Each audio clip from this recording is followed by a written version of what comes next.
Sharing groups between devices.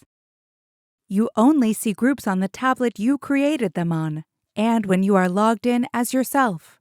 Other teachers will not see your groups, and you will not automatically see your groups on other tablets. Therefore, if you are using another tablet to teach your group, or if another teacher needs to access your group on their tablet, you need to share the group to the new device. Log into Teacher Mode on your tablet.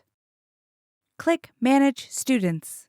You will see the list of the student groups you have created. Click the group you want to share.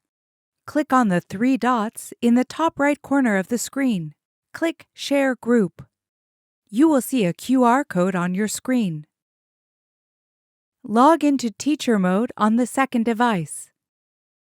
Open the menu in the top left corner and click Scan QR Code.